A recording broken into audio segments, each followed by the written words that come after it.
welcome to my new channel. Firstly, we're going to start off with L200 with an M57 swap. I'm not sure if this has been done before. This is a M57 out of a BMW 330D E46, which is not supposed to go in a Mitsubishi. So firstly, we'll start off with the engine before we get into the truck. So now I'll show you some bits that is a must-have on an M57. Firstly is EGR delete,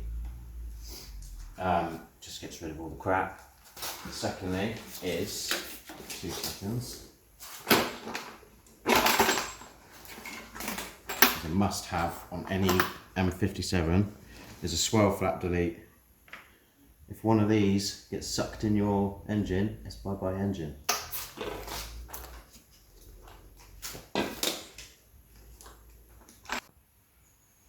So this one here is the 204 horsepower from factory. I believe it's a D2. I'm pretty sure they do 3 different versions of an M57. This is the most powerful one, which is what we want. I've already actually test fitted this engine into the truck and already came across a few issues. I know I should have started filming this beforehand, but I've started now, so we'll do it anyway. First thing was when I put the engine in, sump down here was hitting on the front diff of the truck. So I'll get to that point now as to how I've got around it. So first things first, as I said just previously, I came across the diff was hitting the sump. So what I've done here is on the front diff cross member, I have cut and lowered it by 40mm and I will put pictures in the video now of the work I did to that. It's a pretty simple job to do. It's not just this involved.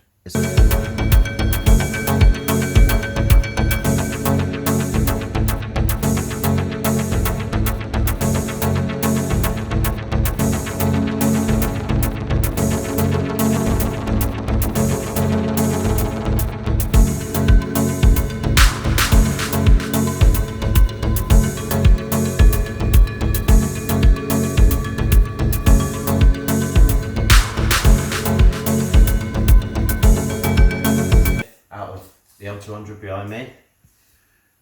Obviously I took it out because we can't get clearance, and these are the diff brackets, which I'll make a clip of now. Basically, as you can see, I've put a 40mm extension in there, all welded in by myself, and that just allows the diff, the whole front diff, to be dropped down about 40mm, allowing more clearance for the sump so we can get the engine sat more level. So some of you may be wondering how we're going to get around the four-wheel drive, etc. Now this is the factory L200 gearbox. We're actually keeping this because I still want to maintain the four-wheel drive and go off-roading eventually. And I'll show you now how we're getting around adapting that engine to this gearbox. So to mate the engine to the gearbox, we've actually ordered a special adapter plate. I believe it's 10 or 11mm thick from Ed Bateman. I will put his link in the description. Pretty solid bit of kit. Comes with all the nice hardware, all countersunk bolts. There's the rest of the hardware. Brilliant service, literally turned up in about 2 days from when I ordered it. And basically this adapts from the original BMW bolt holes, and then you have the bolt holes here to allow the L200 box to fit this adapter plate. So slap it all together. So some of you are wondering, what clutch, what flywheel do you use? Well, actually, this kit allows you to maintain the factory 330D BMW flywheel, which then I had to get hold of a company called Clutch Fix. I'll also put their link down in the description. And basically this is a custom clutch plate, BMW size, with a L200 centre spline. I've already test fitted it, fits perfect. Comes with a brand new release bearing, all the fittings and all the bolts, grease, all you need.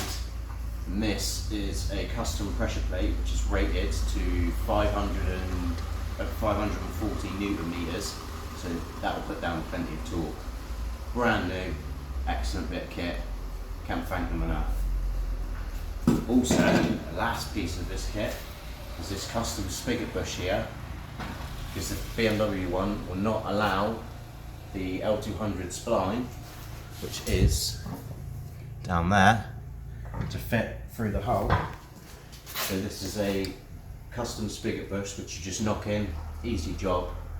I'll show you another video of how to do this. So as you can see, I've already removed the 4D56. Such a brilliant engine they are, jokes. And firstly, the first thing I came across was, how are we going to get this truck to run? So what I've done is I've completely stripped the engine harness out, fuse box, everything. But the thing is that the engine loom and the body loom for the headlights, the horn, washer bottle, etc. is all in one. So now I have got the fun task of removing all of this, which actually it goes up behind the dashboard, so I've got to take dashboard out, and splitting this loom down and simplifying it. And I'll make another video on how to do that. It's going to be a bit difficult, but it's nothing I can't do. Excuse my bag. So first thing I encountered before even putting all this clutch, adapter, etc. on. Adapter fits straight on. I did actually have to do some shaving of it, which is just in here for the crank sensor, because otherwise it would have ripped the crank sensor wire clean out, and we don't want that.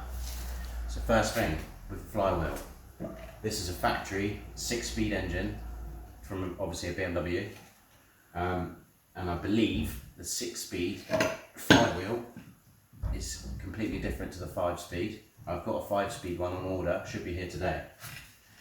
With the 6-speed, you have this centrepiece here, which doesn't actually allow to go over the spigot bush, as you can see. It's really loose. So what I did was, because I'm a BMW freak, I have, off of my M52 6-cylinder petrol engine, I have a flywheel. It doesn't fit right, but the centre is the same as the E46 5-speed. So I will show you now what I mean by it fits.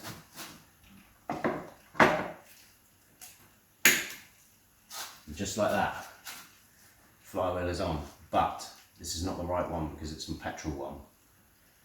As you can see, with the pressure plate, let me fade it down a minute, the bolt holes, none of them line up, but they line up with the 6-speed. So we're going to bin this, get the 5-speed one in today, and then I'll show you a clip after that. Right guys, so we have now got hold of the proper flywheel that we need, and I'll show you the differences quickly.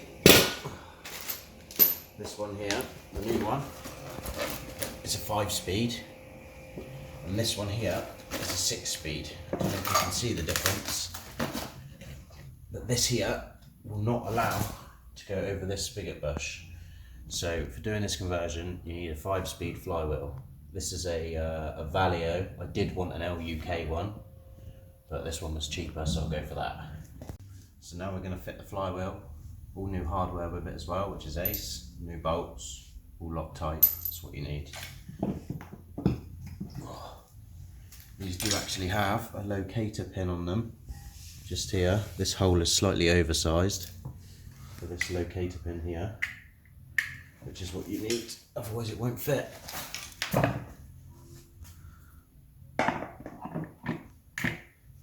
Just like that. Fits nicely over the spigot bush. This one is junk.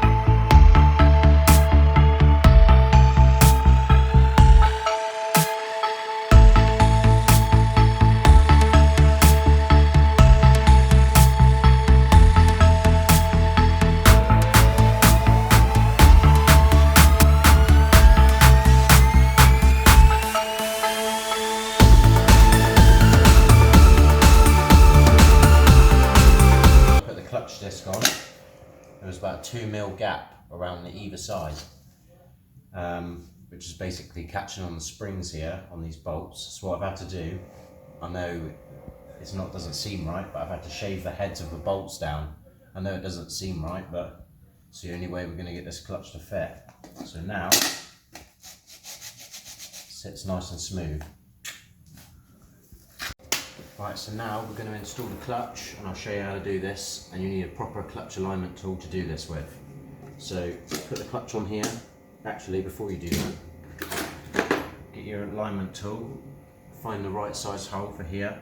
I believe it's this one.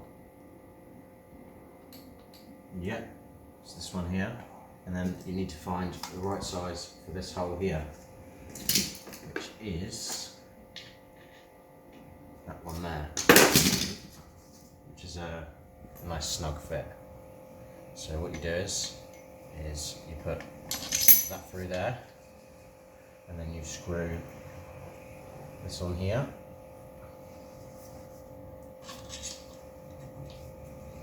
and then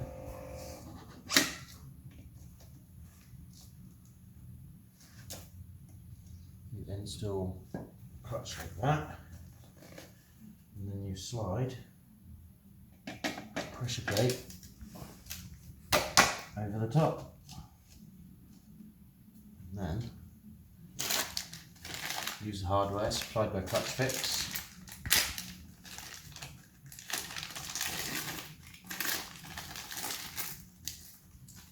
Brand new hardened steel bolts, ideal. I'll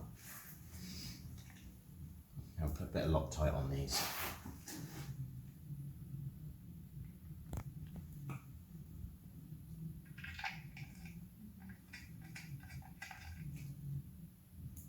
Make sure you've got the washers on there too.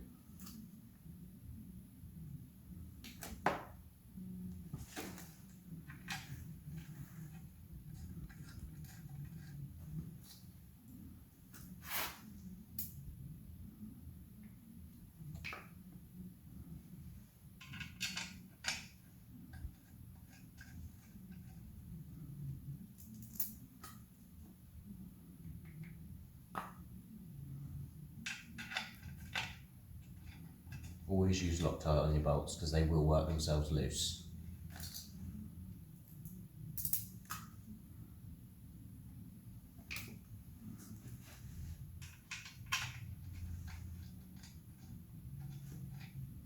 Last one.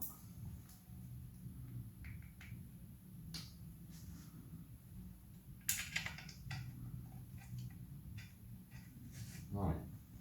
And now, when you do the bolts up, you have to do them opposite. So if you start there, that's the second one, then third, fourth, fifth, and sixth, etc. So I'll show you that now. I believe it's 5mm. No, that's 6mm. I'll go and get one in a minute. 2 seconds. Right, got 6mm Allen key. So when you do this up, like I said, you've got to do them opposite. So that was good.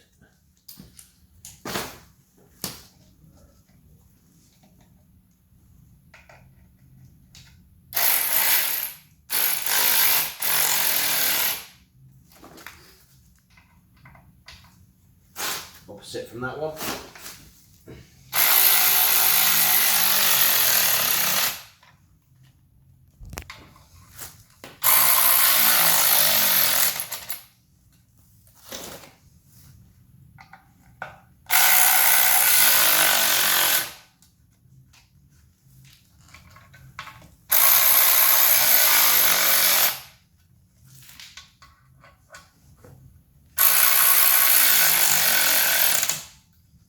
Just like that.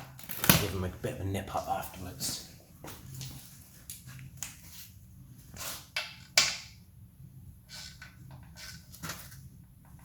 One.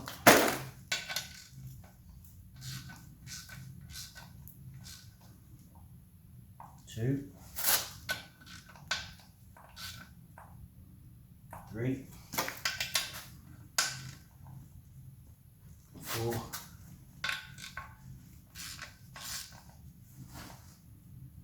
5, last but not least,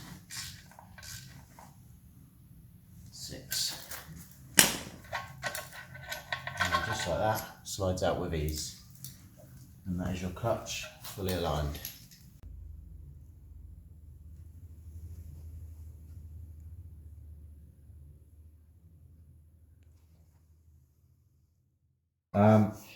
Got the adapter plate here for the M57 to L200 box.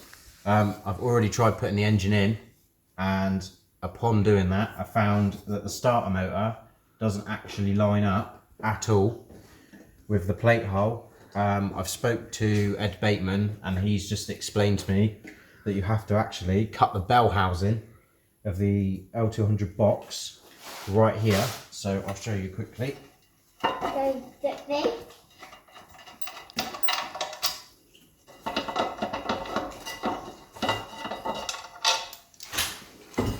And I've marked it just here to here. I'm going to have to cut at least 40 to 50mm back. So basically it makes this ridge go all the way to here. So you have a complete massive starter hole. And that's the only problem I can find with this adapter plate. Other than that, everything seems to work.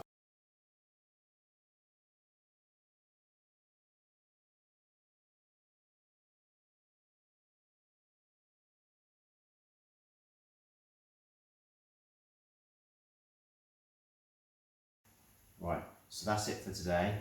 I can't do anything else on my Flywheel. But that's a basic walk around of how to get this M57 into this K74. I don't actually think this has ever been done before.